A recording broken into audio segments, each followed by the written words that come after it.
দেশজুড়ে অস্থিরতা, দ্রব্যমূল্যের ঊর্ধ্বগতি, আইনশৃঙ্খলার অবনতি, রাজনৈতিক অনিশ্চয়তা ও গ্যাস ও বিদ্যুৎ সংকটে চরম উদ্বেগে দেশের মানুষ। মধ্যবিত্তের হাতে আর কিছুই থাকছে না। দ্রব্যমূল্যের চাপে সঞ্চয় ভেঙে জীবন চালাতে বাধ্য হচ্ছেন তারা। একই সঙ্গে বাড়ছে অপরাধ, চুরি, ডাকাতি, ছিনতাই, চাঁদাবাজি। দিনে দিনে বাড়ছে নিরাপত্তাহীনতা। বিনিয়োগকারী ভীত, ব্যবসায়ীরা আতঙ্কে। গ্যাস ও বিদ্যুৎ সংকটে বন্ধ হয়ে যাচ্ছে শিল্প কারখানা, চাকা ঘুরছে না উৎপাদনের, বাড়ছে বেকারত্ব। ব্যাংক ঋণের উচ্চ সুদের হার ব্যবসায়ীদের করেছে দুর্বল। পার্শ্ববর্তী দেশ ট্রান্সশিপমেন্ট বন্ধের পর স্থলপথে রপ্তানি সুবিধা কমেছে। দেশের সবচেয়ে বড় রপ্তানি বাজার যুক্তরাষ্ট্র চাপিয়ে দিয়েছে ট্যারিফ। সুদের হার বেশি থাকায় ব্যাংকগুলো থেকে ঋণ নিতে পারছে না শিল্প উদ্যোক্তারা। আইসিইউতে আছে বেসরকারি খাতে বিনিয়োগ উল্লেখ করে Bangladesh chamber of commerce and industry FBCCI এর সাবেক সভাপতি ও বিএনপির ভাইস চেয়ারম্যান আব্দুল আউল মিন্টু এক অনুষ্ঠানে বলেন, যদি বিনিয়োগ আইসিইউতে থাকে তাহলে যিনি বিনিয়োগকারী তিনি বিনিয়োগ ফেরত নিতে পারছেন না।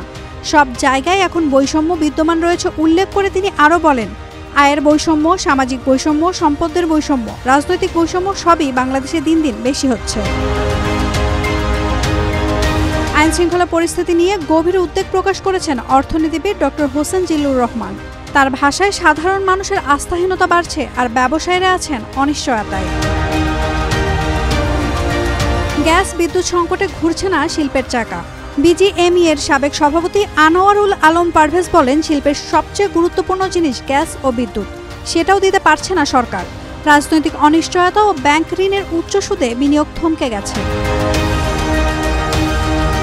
আবাসন খাতেও বিরাজ করছে চরম স্থবিরতা। ফ্ল্যাট কেনা বা বাড়ি নির্মাণ কমে গেছে উল্লেখযোগ্য হারে।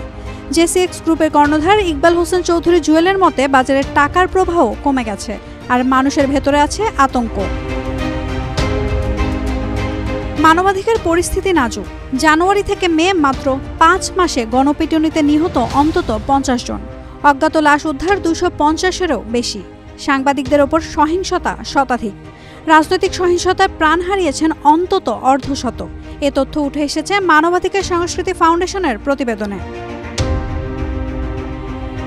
অবস্থা এমন যে শুধু সাধারণ মানুষ নয়, ব্যবসায়ী, উদ্যোক্তা, বিনিয়োগকারী সবাই আতঙ্কে। সামনে কি আছে তা কেউ জানে না। Naomin Nasrin, Daily Sun. For more updates, follow us on Facebook, subscribe our YouTube channel, get the latest update on www.daily-sun.com.